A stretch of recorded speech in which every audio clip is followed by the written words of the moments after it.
Usually, when it comes to species of honeysuckle that originate in Asian countries, I'm not too fond of putting those in the landscape, primarily because of the Japanese honeysuckle that clambers over lots of things and also reseeds throughout the countryside and can become sort of a pest in the landscape and in the countryside. But this is a honeysuckle, a non-vine or non-climbing honeysuckle from China that is not invasive. It doesn't seed out everywhere.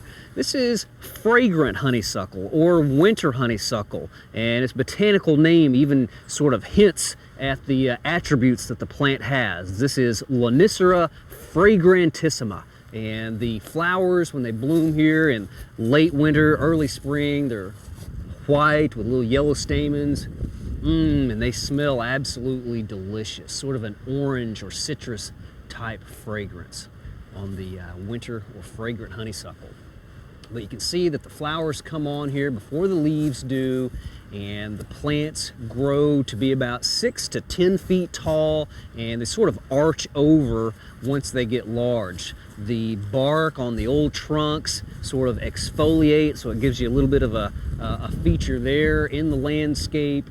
And the winter honeysuckle is a very tough plant. We sometimes see these at old home sites, maybe where the home is gone and these plants are still surviving. And that lets us know that it is a tough plant. It doesn't need a lot of care. It can handle our tough Oklahoma conditions in the summertime with no extra water or no extra consideration for the soil type or soil preparation.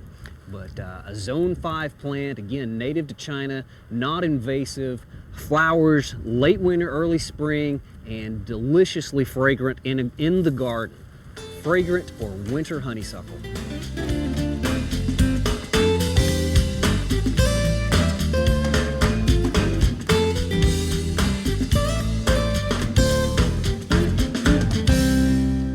Another large shrub that gives us some interest in the garden in sort of that late winter into early spring period is the deciduous holly, like we've got here behind our water garden waterfall. And the deciduous holly is one of our native shrubs. It's native to the southeastern United States, and also in Oklahoma we find it in the eastern 1/2 to 1/3 of the state. You can see that the berries of the female plants are red on this particular one, but they can also be present in the colors of orange or yellow. We sometimes see those out in the wild, those orange-berried or yellow-berried deciduous holly plants. This was an Oklahoma proven selection about 5 years ago, and for a holly, it's somewhat unique in that usually when you think of a holly, you think of the broadleaf evergreen hollies that we decorate with for Christmas. But this one is deciduous, meaning it drops its leaves in the fall. And once all of those leaves are gone, we really notice this bright red fruit. These are tough plants. They can grow in conditions of several types of soil. They're not all that picky. They are drought tolerant. They are tolerant of being somewhat flooded, and they're very hardy to Zone 5, have very few pest problems, and attract wildlife to your garden, especially birds. And one of the bird species that particularly likes the fruit of the deciduous holly is the cedar waxwing. When they come through our state, it's not uncommon to see them feeding on the fruit of the deciduous holly.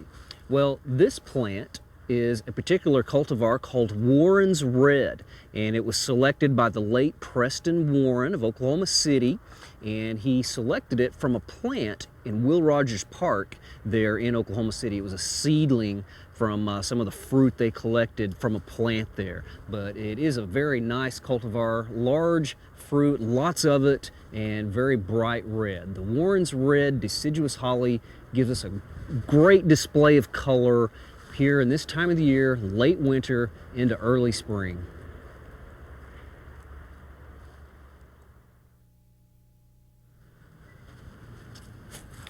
Another group of shrubs that give us some color this time of the year, late winter, early spring, are the osier dogwoods. These are dogwood shrubs that don't have the showy dogwood flowering bracts like we think of with the flowering dogwood in the springtime, but they give us some color throughout the winter and into the early spring with the color of their stems. Now, most of the osier dogwoods have red stems throughout the winter, but I've got one right here that I want you to take a look at that is sort of an oddball in that it has yellow stems. This is the yellow stem dogwood, and you can see it's a multi-stemmed shrub that's about 6 feet tall right here. It's one that we could cut back periodically if we wanted to keep it smaller, but quite a unique display of color in the winter time. This yellow color from the stems, the young twigs, really shows up.